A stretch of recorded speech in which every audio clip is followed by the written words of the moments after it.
per iniziare? Ok, buonasera a tutti, buonasera a chi ci sta seguendo da casa, buonasera a tutti qua presenti. È sempre un piacere poter essere insieme nella presenza del Signore, è sempre un piacere poter incontrare i nostri amici, salutarli, abbracciarli, pregare anche con loro, cantare con loro e ascoltare insieme la parola del Signore. Stasera, qui riuniti, voglio riportare ancora questo bellissimo salmo che ho potuto portare settimana scorsa, che è il Salmo 133, cortissimo, 3 versetti, ma a me interessa principalmente il primo, Salmo 133, in cui sta scritto, magari un po' parafrasando, quanto è bello che i fratelli vivano insieme. E ogni volta che lo leggo a me colpisce quella parola, quel vivano insieme. La Bibbia di solito, quando bisogna trattare di più persone insieme, utilizza il termine si riuniscono, camminano, fanno qualcosa, agiscono verso un determinato scopo, lavorano per un determinato scopo, però qua viene utilizzata la parola vivere insieme. Ed è un qualcosa che sempre mi riscalda il cuore, perché vivere insieme a qualcuno è qualcosa che ti cambia completamente. Vivere con qualcuno significa essere lì, presente, durante i bei momenti come i momenti più cattivi, durante le domeniche in cui fa più caldo come le domeniche in cui fa più freddo, magari le domeniche senza l'aria condizionata o senza riscaldamento, come abbiamo già vissuto qua nella nostra sede. Perciò è così bello che nella parola di Dio ci sia un versetto dedicato a questo. Quanto è bello che i fratelli vivano insieme. E in questo momento vorrei pregare, perché questo culto che noi lo facciamo insieme. Non lo facciamo ciascuno dalla propria casa, come potremmo tranquillamente fare, ma decidiamo di spendere del tempo, delle risorse per poter venire qua fisicamente, poterci guardare, poterci parlare e poter davvero vivere insieme. Perciò in questo momento vi invito ad alzarvi in piedi per poi il nostro momento della lode, al quale passerò la parola subito dopo, ma vorrei in questo momento poter davvero pregare insieme, in modo che il Signore possa benedire questo vivere insieme che abbiamo l'occasione, l'opportunità e il privilegio di poter fare tutti insieme. Preghiamo. Ti ringraziamo, Padre, per questa serata, ti ringraziamo per questa opportunità che abbiamo di stare insieme. Ti chiediamo, Padre, che tu possa benedire questa riunione, che tu possa farti sentire presente per esperienza nei nostri cuori, in modo tale che noi possiamo lodarti, in modo tale che possiamo seguirti, possiamo imparare qualcosa di nuovo questa sera. Ti chiediamo, Padre, che tu possa accalmare i nostri cuori, che se magari sono appesantiti da qualche peccato, da qualche colpa, che tu possa innalzare gli spiriti abbattuti, che tu possa portare guarigione a chi è malato. Ti chiediamo, Padre, tutto questo affinché sia compiuta non la nostra, ma la tua volontà, affinché tutti noi possiamo insieme vivere per te. E tutto questo ti chiediamo, Padre, non perché ce lo meritiamo, ma solo attraverso il sangue che tuo Figlio ci ha donato. Nel nome di Gesù, amen. Cantiamo insieme, di nuovo, come un unico sol corpo, come un'unica sol voce. Amen. Amen. Fratelli, siamo contenti di essere qua stasera? Amen. Amen. Quindi che noi, come Samuel ha detto, che possiamo cantare, sì, veramente col nostro cuore, con gioia e soprattutto insieme, perché siamo una comunità, siamo una famiglia in Dio, siamo i suoi figli. Quindi che noi stasera possiamo cantare veramente dal nostro cuore, affinché il Signore possa veramente piacere la nostra lode e tutto quello che noi possiamo offrire. Amen.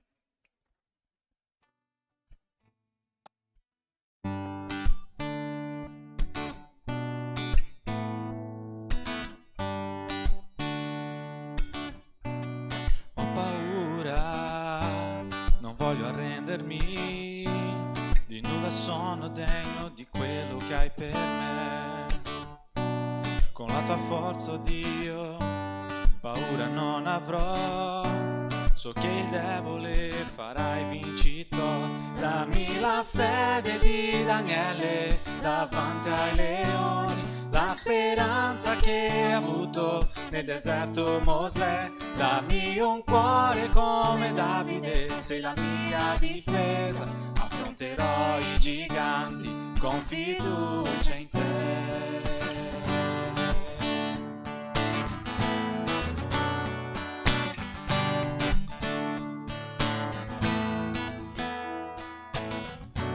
Piccolo pastore, tu hai fatto un re, la mia vita io consegnerò a te. Insegna a sé, senza paura, vittorioso sono nel nome del Signore. Dammi la fede di Daniele davanti ai leoni, la speranza che ha avuto nel deserto Mosè. Dammi un cuore come Davide, sei la mia difesa, affronterò i giganti con fiducia in te. Dammi la fede di Daniele davanti ai leoni, la speranza che ha avuto nel deserto Mosè. Dammi un cuore come Davide, sei la mia difesa, affronterò i giganti con fiducia in te.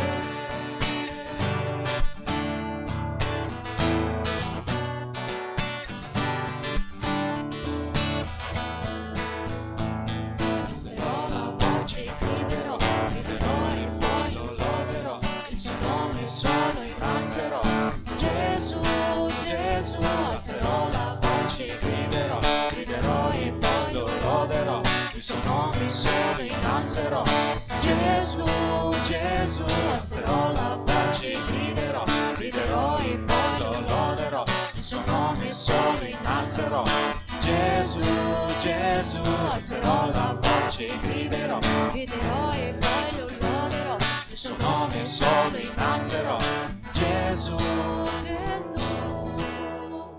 Dammi la fede di Daniele davanti ai leoni, la speranza che ha avuto nel deserto Mosè. Dammi un cuore di Davide, sei la mia difesa, affronterò i giganti con fiducia in te. Dammi la fede di Daniele davanti ai leoni, la speranza che ha avuto nel deserto Mosè. Dammi un cuore come Davide, sei la mia difesa, affronterò i giganti con fiducia in te.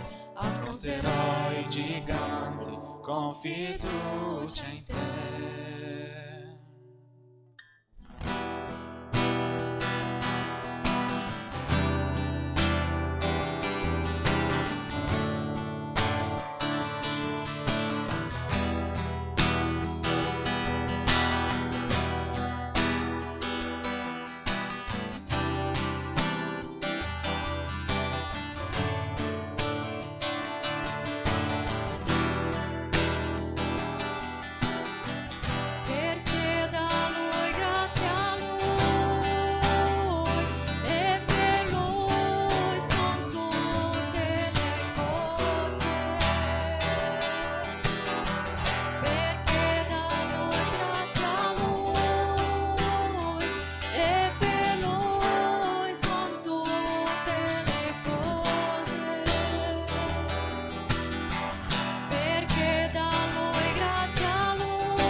sempre. Amen.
conduce, Dio di promesse, luce nel buio, Dio mio, questo sei Signore. Tu sei miracoloso, tu mi conduci, Dio di promesse, luce nel buio, Dio mio, questo sei Signore.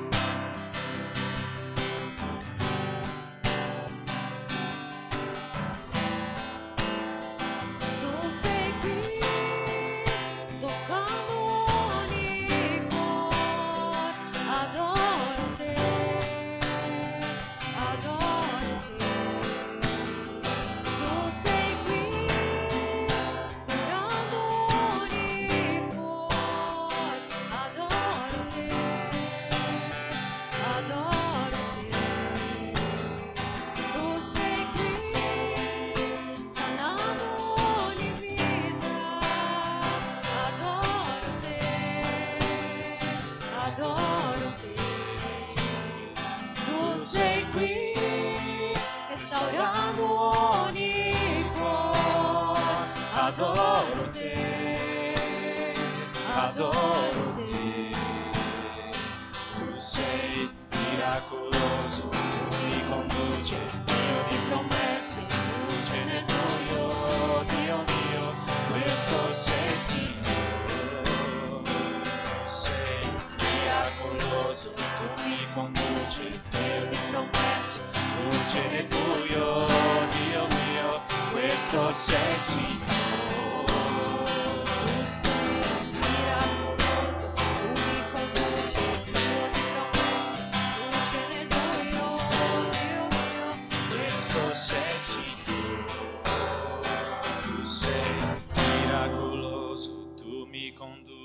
Dio di promesse, luce nel buio, Dio mio, questo sei Signore. Tu sei miracoloso, tu mi conduci, Dio di promesse, luce nel buio, Dio mio, questo sei Signore. Possiamo dire quello che è il Signore? Tu mi conduci, Dio di promesse, luce nel buio, Dio mio, questo sei Signore. Tu sei miracoloso, tu mi conduci, luce nel buio, Questo sei Signore. tu mi conduci, Dio di promesse, luce nel buio, Dio mio, questo sei Signore. Tu sei miracoloso, tu mi conduci, Dio di promesse, luce nel buio, Dio mio, questo sei Signore, questo sei Signore, questo sei Signore, questo sei Signore, questo sei Signore.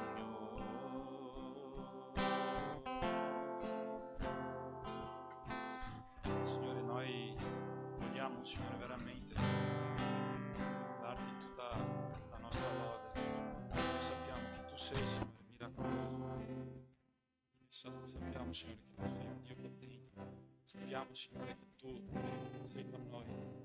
Tu sei con noi, Signore. Sappiamo, Signore, che tu sei con noi, Signore. Tu sei un Dio miracoloso, Dio onnipotente, Signore, un Dio potente, Signore.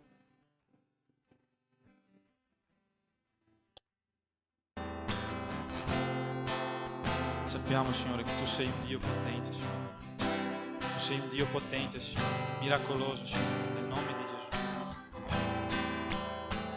Tu sei miracoloso, tu mi conduci. Dio di promesse, luce nel buio, Dio mio, questo sei Signore. Tu sei miracoloso, tu mi conduci, Dio di promesse, luce nel buio, Dio mio, questo sei Signore. Signore, tu hai libertà qua in mezzo a noi, Signore. Fai quello che tu hai bisogno, Signore, fare nel nostro mezzo, Signore. In nome santo di Gesù, Signore. Tutto quello, Signore, che vuoi fare, che tu abbia, Signore, la libertà di farlo. Noi siamo, Signore, qua perché vogliamo onorarti, perché vogliamo, Signore, veramente lodarti, vogliamo riconoscere, Signore, che tu sei santo, Signore, che tu sei santo, Signore. Tu sei santo, Signore, tu sei santo, tu sei miracoloso, tu sei onnipotente, tu sei, Signore, un Dio, tu sei un Dio potente, Signore. Tu sei il nostro Padre, Signore, tu sei il nostro Padre. Che possiamo, Signore, essere veramente colpiti, Signore, del tuo Spirito Santo, colpiti, Signore, dalla tua presenza nel nome santo di Gesù. Che possiamo essere, Signore, trasformati attraverso la tua grazia, attraverso, Signore, il tuo potere, nel nome santo di Gesù. Tu sei, Padre, Dio miracoloso, tu sei un Dio potente, Signore, nel nome di Gesù. Quello che apri, Signore, la strada in mezzo al nulla, quello che apri, Signore, la strada dove non c'è strada, Signore. Tu sei quello che ci conduce, Signore, per la strada migliore. Quindi noi, Signore, vogliamo veramente adorarti per quello che sei, non per quello che fai, Signore. Perché noi sappiamo, Signore, che è molto facile adorare qualcuno per quello che fa, ma noi vogliamo, Signore, adorarti per quello che sei. Quando ti sei presentato a Mosè, tu hai usato il verbo io sono. Signore, quindi trasforma il nostro essere, Signore. Trasforma, Signore, quello che noi... Trasforma, Signore, il nostro interiore, Signore. Perché noi sappiamo, Signore, che il cambiamento, quello che vuoi, è fare esattamente da dentro verso fuori, nel nome santo di Gesù. Tu ci conduci, Signore, a questa strada meravigliosa. Quindi noi vogliamo adorarti, Signore, per quello che sei. Perché sei il nostro Padre, sei il nostro amico, sei il nostro Dio. Tu sei, Signore, miracoloso. Per tutti i miracoli, Signore, noi vogliamo ringraziarti, Signore, per tutto quello che hai già fatto per la nostra vita. Amen. Usa, Signore, il predicatore stasera, Signore, affinché possa predicare esattamente quello, Signore, che vuoi parlare ai nostri cuori, Signore, nel nome santo di Gesù. Abbi libertà, Signore, nel nome santo di Gesù. Nel nome santo di Gesù, Signore. Amen.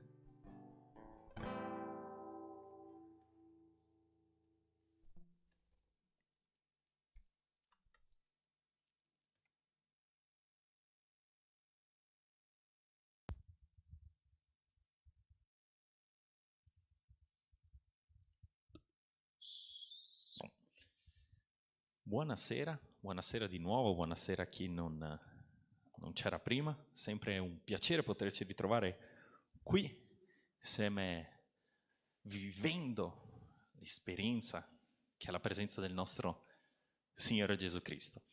Stasera vorrei parlarvi di un testo in particolare. Lo potete trovare nelle vostre Bibbie in Luca capitolo 11, Nuovo Testamento, Luca capitolo 11.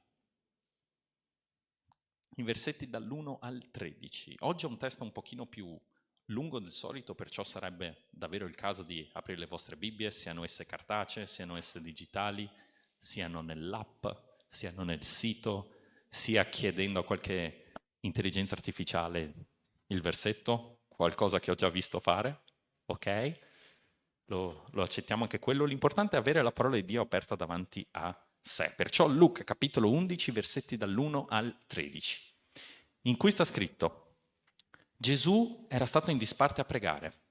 Quando ebbe finito, uno dei suoi discepoli gli disse: Signore, insegnaci a pregare come anche Giovanni ha insegnato ai suoi discepoli. Egli disse loro: quando pregate dite: Padre, sia santificato il tuo nome, venga il tuo regno, dacci ogni giorno il nostro pane quotidiano e perdonaci i nostri peccati, perché anche noi perdoniamo a ogni nostro debitore, e non ci esporre alla tentazione. Poi disse di loro: se uno di voi ha un amico e va da lui a mezzanotte e gli dice: amico, prestami 3 pani, perché un amico mi è arrivato a casa da un viaggio e non ho nulla da mettergli davanti. E se quello dal di dentro gli risponde: non darmi fastidio, la porta è già chiusa e i miei bambini sono con me a letto, io non posso alzarmi per darteli. Io vi dico che se anche non si alzasse a darglieli perché gli è amico, tuttavia per la sua importunità si alzerà e gli darà tutti i pani che gli occorrono. Altresì vi dico, chiedete con perseveranza e vi sarà dato. Cercate senza staccarvi e troverete. Bussate ripetutamente e vi sarà aperto. Perché chiunque chiede, riceve, chi cerca, trova e sarà aperto a chi bussa. E chi è quel padre fra di voi che, se il figlio gli chiede un pane, gli dia una pietra? O se gli chiede un pesce, gli dia invece un serpente? Oppure se gli chiede un uovo, gli dia uno scorpione? Se voi dunque, che siete malvagi, sapete dare buoni doni ai vostri figli, quanto più il Padre Celeste donerà lo Spirito Santo a coloro che glielo chiedono. Preghiamo che il Signore ci possa parlare ai nostri cuori stasera. Padre, veniamo da te con uno spirito di gratitudine perché riconosciamo che tutto questo è possibile solo grazie a te. Ti ringraziamo per questa opportunità e questo privilegio di poterci riunire qui apertamente come la tua Chiesa e ti chiediamo, Padre, che tu ci possa illuminare, che tu ci possa parlare attraverso la tua parola affinché la tua volontà possa essere compiuta oggi e per sempre. Nel nome di Gesù, amen.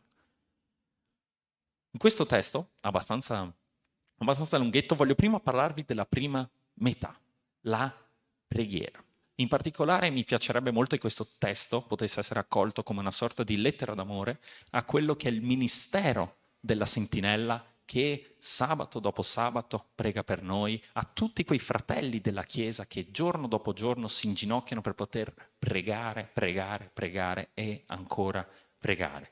Il testo inizia subito con un importantissimo dettaglio al versetto 1, introducendoci Gesù che pregava. Ora, può sembrare un dettaglio molto molto piccolo, però dobbiamo ricordarci che Gesù è Dio. Perciò Gesù, pur essendo Dio, pur essendo il figlio, pregava costantemente. Io vi sfido a leggere i Vangeli e trovare momenti in cui Gesù non pregava. Ogni singolo Vangelo c'è sempre un'indicazione, subito prima o subito dopo di qualche evento importante, che Gesù pregava. Vera dimostrazione di quel pregate incessantemente che ci viene ordinato in 1 Tessalonicesi 5,17. Spesso ci adoperiamo così tanto dentro i nostri limiti umani che ci dimentichiamo di pregare. Spendiamo giorni e giorni di preparativi per eventi, per le evangelizzazioni, raccogliamo offerte, raccogliamo anche i permessi del comune per poter scendere in piazza, investiamo in posti, in località, investiamo in mezzi che ci permettano di arrivare a un determinato fine e preghiamo 10 minuti prima.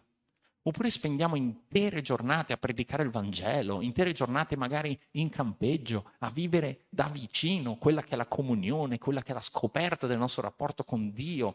Magari predichiamo anche per le strade, per le piazze. E alla fine di tutti quei giorni cosa facciamo? Smettiamo di pregare. Gesù però pregava e pregava sempre. In particolare in questo testo c'è il Padre Nostro. Il Padre Nostro è un esempio perfetto di quella che è una preghiera semplice e genuina. E nonostante negli ambienti evangelici come il nostro si utilizzi poco, perché viene spesso associato a una ripetizione fredda, liturgica, io vi invito ad impararlo a memoria. Se vi è possibile, sia questa versione che troviamo in Luca, sia la versione che trovate in Matteo, nella vostra lingua madre o anche in qualsiasi altra lingua, vi invito caldamente a impararvelo a memoria, incorporarlo nella vostra vita di preghiera come una chiara messa in posizione delle nostre priorità. La preghiera è comunicazione e il Padre nostro disegna una bellissima linea comunicativa che parte dal Padre, scende verso di noi per poi risalire verso di Lui. Perciò analizziamo adesso il Padre Nostro, se funzionano le slide, sì, forse? Ok, ottimo. In particolare io utilizzo sempre la versione con la quale sono cresciuto, con la quale ho imparato, quella di Matteo, ma analizziamola in 3 grandi pezzi. Inizia con un'invocazione e un'esaltazione a Dio. La prima cosa che avviene in questa preghiera, subito sono messe in chiaro le priorità, il suo regno e la sua volontà. Poi arriva una richiesta, un Sì, una richiesta verso il creatore dell'universo. Soddisfa le nostre necessità. Alcune versioni più vecchie, al posto del pane quotidiano, utilizzano il pane necessario. Ma a me piace molto questa versione del pane quotidiano. Trovo sia più poetica, perché traccia un parallelismo con l'Antico Testamento. Durante il cammino nel deserto del popolo ebraico, che potete trovare nelle vostre Bibbie in Esodo, gli ebrei venivano sfamati attraverso la manna. La manna, questa specie di farina che compariva come se fosse rugiada nei campi che gli ebrei attraversavano, aveva la particolarità che compariva quotidianamente e non poteva essere messa da parte. Ogni giorno ti dovevi svegliare, andare, raccogliere quello che ti era necessario, consumare quello che ti era necessario e poi basta. Se ti era rimasto casualmente qualcosa in più, valeva la pena buttarlo perché non rimaneva ancora da un giorno all'altro, tranne poi ovviamente fra il sesto e il settimo giorno a settimana, dato che nel settimo giorno non si poteva lavorare. Però quello che mette in luce questo racconto, questo collegamento che sto facendo, è che abbiamo un bisogno molto profondo, dentro tutti noi come esseri umani. Abbiamo bisogno di sicurezza. E in particolare qua viene sottolineata la sicurezza da un punto di vista economico, perché davanti alla manna qual è la prima domanda che tutti noi ci facciamo?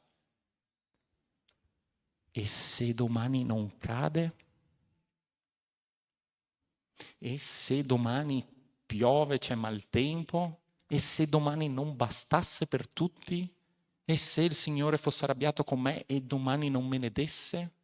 E se in un futuro succedesse questo, succedesse quell'altro?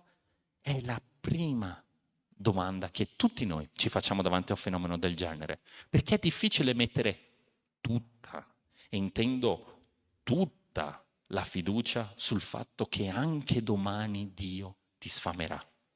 Eppure il Padre nostro ci ricorda a chi e cosa chiedere. Signore, soddisfa le mie necessità di base per oggi. Lo stesso Gesù ci dice: non preoccupatevi del domani, il Signore appagherà i vostri desideri, il Signore soddisferà di quello di cui avete necessariamente bisogno. Noi con la nostra natura umana vogliamo sempre di più, vogliamo di più per essere sicuri, vogliamo di più per il piacere di avere di più, eppure il Padre nostro ci ricorda sempre il nostro pane, quindi le necessità, quotidiano, giorno dopo giorno. Deve essere una preghiera che noi facciamo sempre. Poi la preghiera continua con una richiesta di misericordia accompagnata da un impegno molto importante. Due parole pesantissime e che spero utilizzate molto molto nella vostra vita spirituale, nel vostro cammino con Cristo, è: Padre, perdonami. Dio ha un'infinita misericordia, non solo per il peccato originale, ma anche per tutte quelle volte che lo mettiamo in secondo o in terzo piano, e sempre qui nel Padre nostro ci viene ricordato, a noi viene chiesto di portare questo messaggio, a noi viene chiesto di portare questo amore che Dio ci ha donato, ma soprattutto attraverso le nostre azioni. Proprio Giovanni scriverà in una delle sue lettere: fratelli, non amiamo con le parole o con la lingua, ma con i fatti e la verità. Mi ami? Dimostralo. Noi diciamo: no, perché io amo il mio fratello. Dimostralo, mettiti in gioco. Di nuovo qua il Padre nostro cosa ci dice? Noi li abbiamo rimessi ai nostri debitori. Padre, perdonaci perché io ho perdonato. Come possiamo, dopo aver ricevuto un perdono così grande che Dio ci ha dato, non perdonare a nostra volta? Come possiamo, una volta che siamo chiamati al banchetto del Re, non dare neanche una briciola alla persona di fianco a noi? Potremmo fare come forse quel servo a cui è stato perdonato tantissimo, condonato un debito immenso, e non condonarlo a nostra volta, e non perdonare il nostro prossimo per un debito piccolo, insignificante. Ed è così che davanti a Dio noi ci prendiamo l'impegno e la croce che Lui ci ha invitato a perdonare, con quel perdonami come ho perdonato. Poco più avanti, sempre in questo testo di Luca, Gesù utilizzerà le parole molto forti, perché chi non perdona, il Padre non perdonerà. Molto semplicemente, il perdono è la fondamenta dell'amore che siamo chiamati ad avere gli uni verso gli altri, dell'amore che siamo chiamati ad avere verso altre persone, non solo i nostri fratelli in chiesa, ma il mondo. Dopo aver chiesto a Dio per l'appunto di sopperire alle nostre necessità, arriva la terza richiesta. Protezione. Vedete che stiamo sempre battendo su questa sicurezza. La verità è che, una bella verità, se casomai vi state sentendo un po' pesanti, ma la benedizione che noi abbiamo è che non ci viene chiesto di combattere tutto, non ci viene chiesto di combattere da soli. Questa richiesta, non ci esporre alla tentazione ma liberaci dal maligno, è un atto di umiltà. È un atto di umiltà perché noi chiediamo a Dio questa cosa, perché riconosciamo che Dio può farlo. Nessuno di noi arriva da un amico a chiedergli qualcosa che sappiamo matematicamente non succederà. Sì? No? Non so voi. Non so, ad esempio, Eric, mi puoi prestare €1.000.000? No, non aveva neanche senso chiederlo perché €1.000.000 lui neanche ce li ha se me li volesse prestare. Non ancora. Però rimane questo fatto che noi chiediamo protezione a Dio e questa richiesta è un gesto di umiltà. Signore, riconosco che tu sei il mio Signore.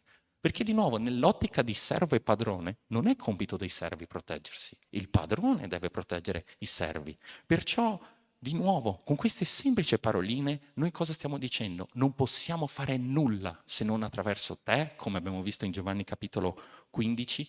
Perciò, Dio, proteggici, liberaci dalle tentazioni mondane, liberaci dal maligno. Tu che puoi, Signore, ti prego, proteggimi, perché tu puoi, perché tu sei il mio Signore. E per finire, molte versioni del Padre Nostro, quella che perlomeno ho imparato io, finisce con questa frase, che dipende dalle vostre traduzioni, la potete trovare in Matteo, con tuo è il regno, la potenza e la gloria nei secoli dei secoli. Di nuovo facendo risalire questa linea che dal cielo, per sua volontà, per suo amore, è scesa in terra, ha curato le nostre necessità, ci ha perdonati, ci ha protetto, ci ha promesso anche di proteggerci, per poi ritornare di nuovo verso al Padre, così come abbiamo iniziato, con un concetto che è fondamentale nell'ambito protestante, che è il soli Deo gloria. Tutto inizia da Dio, tutto finisce da Dio, perché è solo, come abbiamo cantato, da Lui, per Lui, attraverso di Lui che noi abbiamo accesso a tutto questo. Ve lo voglio mettere nel modo più chiaro possibile. Essere cristiani significa pregare. Non c'è via di scampo. Essere cristiani significa pregare. Sempre. Noterete che Gesù non si è mai occupato di spiegare ai propri discepoli come si preparano i sermoni, come si fa una buona lode. Non ha mai elencato i principi teologici che portano avanti una comunione dei fratelli. No, però Gesù ci ha insegnato più e più volte come si prega, perché saper parlare a Dio è più importante che saper parlare agli uomini. Dio ci invita a influenzare le nostre comunità, la nostra nazione, il mondo intero, letteralmente sulle nostre ginocchia. Questo è un potere che non troverete da nessun'altra parte. Guidare la storia attraverso le nostre ginocchia. Avevo sentito una volta in un breve aneddoto, se ogni cristiano sapesse quanto potere ha la sua preghiera, il diavolo non dormirebbe più la notte, perché non saprebbe più effettivamente cosa fare. Noi abbiamo questo potere che Dio, il Signore, il creatore dell'universo ci ha dato, e la costanza e l'insistenza sono le caratteristiche fondamentali della vita di preghiera. Gesù nella seconda parte del testo ci invita ad insistere e a continuare e a perseverare e a pregare e a ripetere e a insistere e ancora e ancora, ancora una volta e continuare a bussare, continuare a cercare. Soffermiamoci su quella che è stata la Chiesa primitiva, il giorno di Pentecoste. Più o meno lo trovate sempre nelle vostre Bibbie in Atti degli Apostoli. Stiamo parlando di un gruppettino di persone, 12 più qualcuno, qualche simpatizzante, hanno pregato per 10 giorni, predicato per 10 minuti, forse, si sono convertite 3.000 persone, in un momento solo. Noi cosa pretendiamo di fare? Predicare per 10 giorni e poi meravigliarci, wow, qualcuno ha davvero accettato il Vangelo, qualcuno si è davvero convertito, estasiati se qualcuno riceve effettivamente questa salvezza. Eppure Gesù ci offre questo insegnamento, insisti, ripeti ancora e prega ancora una volta, più volte ci insegna questo insegnamento. Qui con l'amico che chiede il pane, con diversi esempi, più avanti con la parabola del giudice iniquo, che rende giustizia alla vedova solo perché è insistente. Lo possiamo trovare in Luca, capitolo 18, versetti dal 6 all'8, in cui il Signore ci dice: ascoltate quel che dice il giudice ingiusto. Dio non renderà dunque giustizia ai suoi eletti che giorno e notte gridano a Lui? Tarderà nei loro confronti? Io vi dico che renderà giustizia con prontezza. Ma quando il Figlio dell'uomo verrà, troverà la fede sulla terra?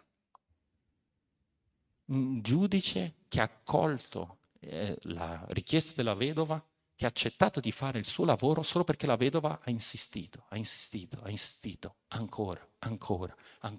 Un altro esempio che possiamo trovare, bellissimo, in Matteo capitolo 15, con la donna con la figlia gravemente tormentata da un demonio, perché possiamo dire che questo è un esempio di dibattito teologico. In queste semplici frasi si stanno mettendo due teologie a confronto. E sta scritto: ecco una donna cananea di quei luoghi venire fuori e si mise a gridare: abbi pietà di me, Signore, figlio di Davide. Mia figlia è gravemente tormentata da un demonio. Ma egli non le rispose parola.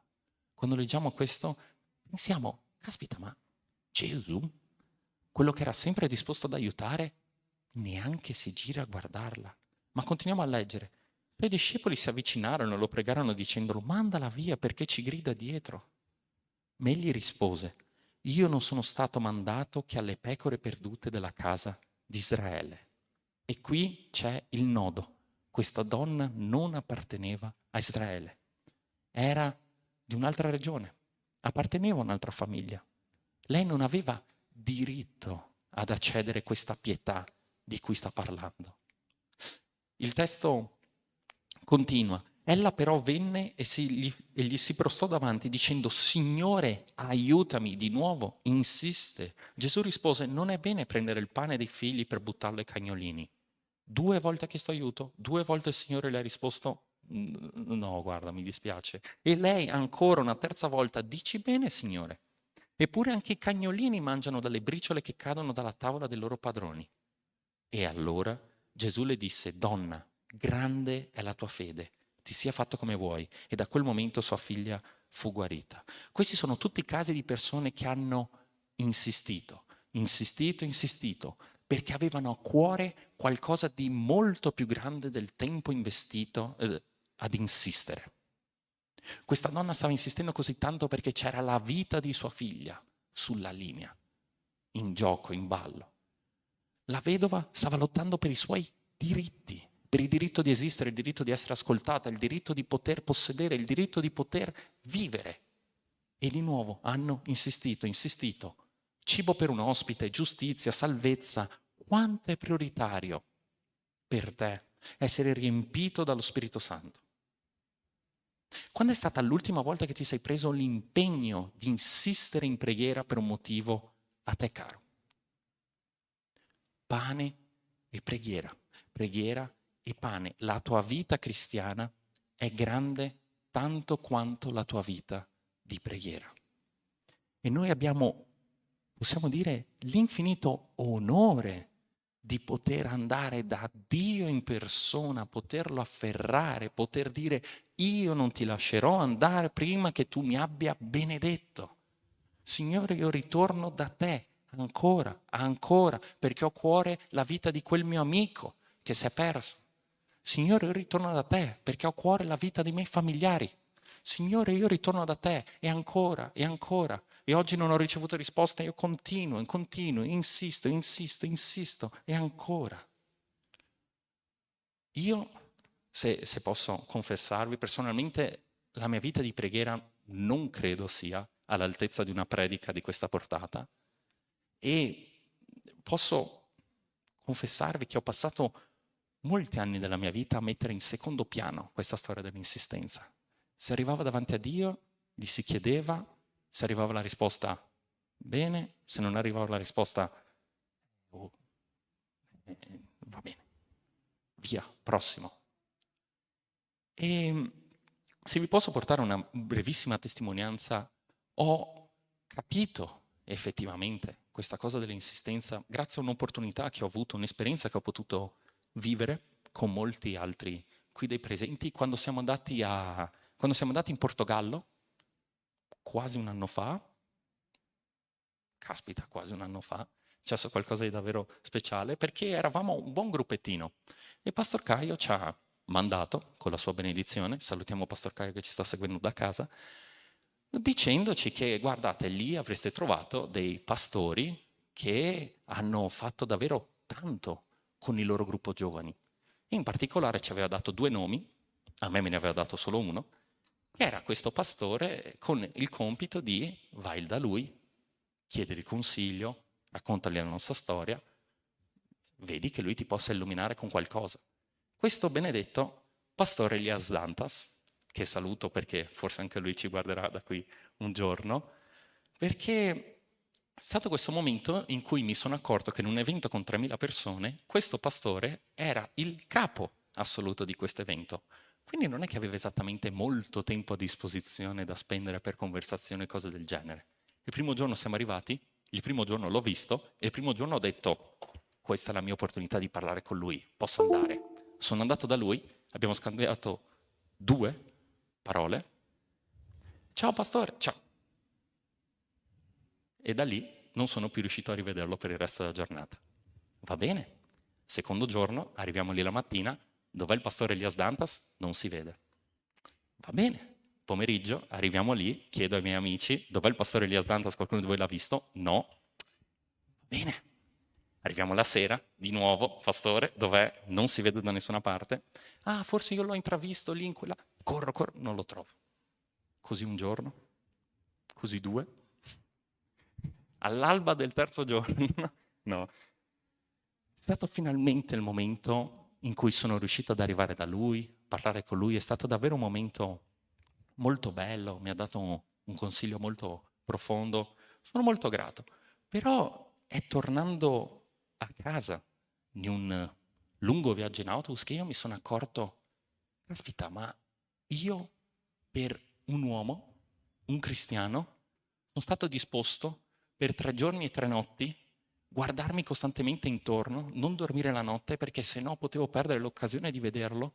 Io per un semplice uomo, per un semplice consiglio, che poteva andare bene come poteva andare male, io sono stato disposto a pensare, a riflettere, a chiedere ai miei amici, a continuare a cercare in giro. Abbiamo anche trovato altri italiani e una delle mie prime domande, uno dei miei primi contatti con loro è stato ciao, piacere, sono Samuel, Chiesa Battista Agape dal Veneto, per caso hai visto il pastore Elias Dantas? Tutto questo per un uomo.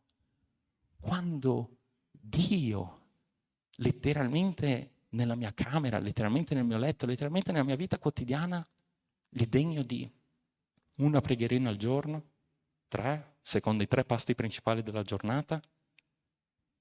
E in quel momento io ho realizzato effettivamente che cos'è l'insistenza e la sua importanza. Perché quando insisti per qualcosa che ti sta a cuore. Ogni tanto Dio aspetta che tu glielo chieda una volta, che tu glielo chieda 2, che tu glielo chieda 3. C'è stato, ad esempio, il caso di Daniele. Ha pregato per 30 giorni, più o meno la stessa preghiera, più o meno le stesse parole, lo stesso motivo. Per 30 giorni ha pregato prima di ricevere una risposta. Perciò, se vi posso lasciare qualcosa per rimanere a casa, è insisti, non arrenderti, continua, ancora e ancora. Se la vostra fede vacilla, siamo in una chiesa, siamo in una bellissima comunità. Guarda la tua destra, guarda la tua sinistra. Il fratello seduto di fianco a te probabilmente ha una storia che ti possa infondere un po' più di coraggio. Ah, io ho pregato per anni per poter venire in Italia, il Signore non mi ha mai risposto, quando improvvisamente, eccomi qua. Ah, io ho pregato per anni per avere un figlio, ma non è mai andata bene, quant'altro. E ora, eccolo qua che sta camminando con le sue gambe. Io ho pregato per anni per questo lavoro, per questa cosa, per la vita di questa persona, per la famiglia, per tante altre cose. La Chiesa è viva testimonianza di questa insistenza e ripetere di nuovo. Perché cosa ci dice il Signore? Sarà aperto a chi bussa, chi cerca trova, perciò insisti, perciò batti, ancora. Quando non ce la fai più, ancora un'altra volta, giusto per essere completamente sicuro. Perciò io vorrei, per l'appunto, concludere con una preghiera. In particolare vorrei utilizzare, se riesco a riprenderla al volo, quello che è il Padre Nostro. Perché di nuovo lo utilizziamo poco, a mio parere, ma secondo me è una preghiera totalmente legittima, perché Gesù in persona ci ha detto pregate così, quindi chi sono io per mettermi contro Gesù? E vorrei in questo momento che poteste chiudere i vostri occhi, chi la sa, la può dire anche insieme a me, anche nelle vostre lingue, perché questo è questo filo che abbiamo diretto con il Signore per poter comunicare, per poter insistere. Invito anche il gruppo di lode nel frattempo per avere poi il nostro momento. Di nuovo, uno spirito di preghiera che sia di insistenza. Vorrei che tu nel tuo cuore potessi di nuovo pensare a quel motivo che avevi già abbandonato, quel motivo per il quale vuoi ancora combattere, vuoi ancora insistere. E perciò io vorrei pregare insieme a voi, utilizzando le stesse parole che ha utilizzato Cristo più di 2000 anni fa. Padre nostro che sei nei cieli, sia santificato il tuo nome, venga il tuo regno, sia fatta la tua volontà, così in cielo come in terra.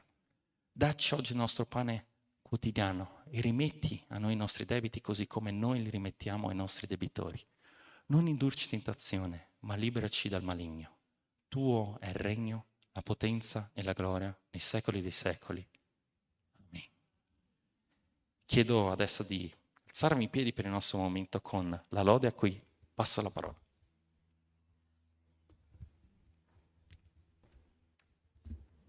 Amen. Sì, sappiamo l'importanza di pregare, no?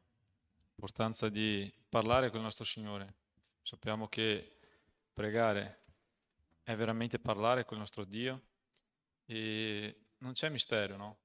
Basta essere sincero, perché è quello che Dio vuole da noi, un cuore sincero, un cuore che parla direttamente con Lui, un cuore che abbia proprio questa intimità, che abbia proprio questa disposizione di essere proprio davanti a Lui. Amen. Cantiamo il primo cantico che abbiamo suonato qui stasera e poi Junior, faremo quindi il momento dei giochi? Sì, quindi vi avviso già che dopo, appena finito il culto, avremo quindi dei giochi come facevamo di solito quando abbiamo fatto l'anno scorso nel campeggio. Quindi non andate via, sarà un momento di comunione qua, quindi sapete che sarà un momento anche bello. Amen.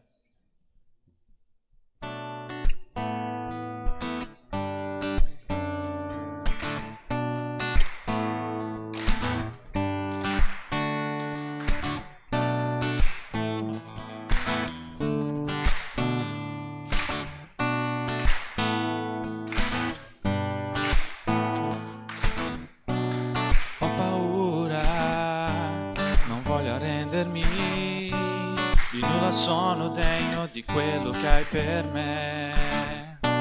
Con la tua forza, oh Dio, paura non avrò.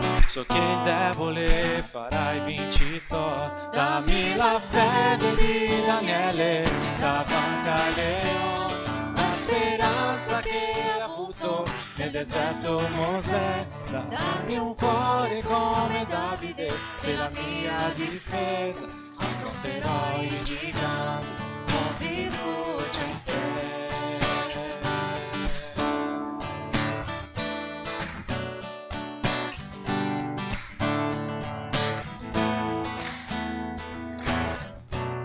Piccolo pastore, tu hai fatto un re, la mia vita io consegno a te, Signore, insegna a te.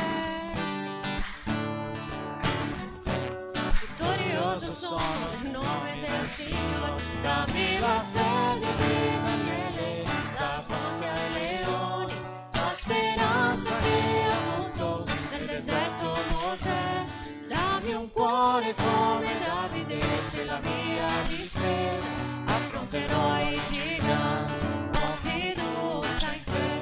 Dammi un cuore Daniele davanti ai leoni, la speranza che ha avuto nel deserto Mosè.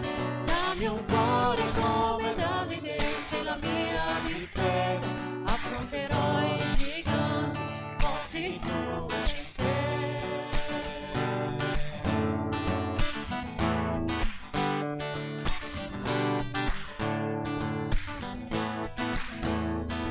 Alzerò la voce e griderò, Poi lo loderò. il suo nome solo innalzerò. Gesù, Gesù, alzerò la voce e griderò, griderò e poi lo loderò. Il suo nome solo innalzerò. Gesù, Gesù, alzerò la voce e griderò, griderò e poi lo loderò. Il suo nome solo innalzerò. Gesù, Gesù, alzerò la voce e griderò, griderò e poi lo loderò. Il suo nome solo innalzerò. Gesù, Gesù, dammi la fede di Daniele davanti ai leoni, la speranza che ha avuto nel deserto Mosè. Dammi un cuore come Davide, sei la mia difesa, affronterò i giganti con fiducia in te. Affronterò i giganti con fiducia in te. Amen. Amen, amen. Abbiamo avvisi? Ok. 2 minuti. Chi sa dirmi, a parte i due che ho dietro di me, qual è il tema di questa settimana di preghiera? Che scriviamo sempre nella bacheca su WhatsApp, è impossibile che abbiate mancato la notifica. Qualcuno lo sa? Maturità? Oh, bravi, qualcuno legge. Ricordiamo sempre che nei nostri gruppi mettiamo qualche testo collegato a questo, mettiamo sempre un invito alla preghiera, perciò se volete uscire da qua e fare qualcosa di pratico, è questo. Pregare, tutti insieme per lo stesso scopo. Poi, come è stato anticipato, questa sera avremo dei giochi, non mancate. Chi è mancato oggi, spiace, sarà per la prossima volta. Mentre il 7 settembre, non questa domenica, domani, non la domenica prossima, ma quella dopo ancora, sì, giusto, fate i conti, avremo i nostri battesimi. Quindi non mancate, è davvero una bellissima opportunità come Chiesa poter festeggiare queste nuove new entry in famiglia.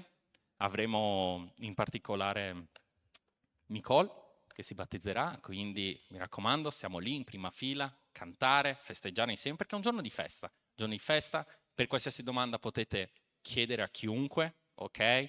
Sarà un bellissimo momento a Covolo di Pederoba, a Ebarche. Se non avete l'indirizzo non preoccupatevi.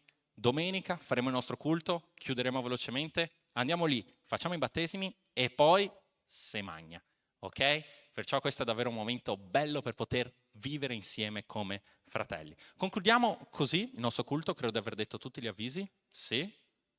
Ottimo. Sto migliorando di volta, non sto migliorando di volta in volta, spiase. Abbiamo ancora un avviso? Il 27 settembre, data importantissima perché? Il compleanno dell'Aga Move il 27 settembre. La bellezza di? Un anno. Sta imparando a parlare. Sta imparando a camminare, correre, giocare. No? Non lo so cosa fanno i bambini a un anno, non lo so, chiedete a Meo che forse se lo ricorda. Quindi vorrei concludere il nostro culto alzandoci bene in piedi, carichi per i nostri impegni nelle prossime settimane e il prossimo mese, e pregando, sempre concludere pregando, sempre iniziare pregando. È così che mettiamo un bel fiocco a tutto quello che facciamo sabato dopo sabato, domenica dopo domenica, giorno dopo giorno. Perciò preghiamo insieme. Padre, in questo momento ti ringraziamo per il culto al quale abbiamo potuto partecipare, ti ringraziamo per la vita dei nostri fratelli, per tutto quello che abbiamo potuto vivere insieme a loro. Ti chiediamo, Padre, che tu possa adesso benedire questo momento che avremo di comunione e poi i nostri ritorni a casa. Tutto questo ti chiediamo, Padre, non perché ce lo meritiamo, ma sempre attraverso il sacrificio di tuo Figlio che ci hai donato. Ti chiediamo tutto questo in nome di Gesù. Amen. Ciao ciao. Buona serata.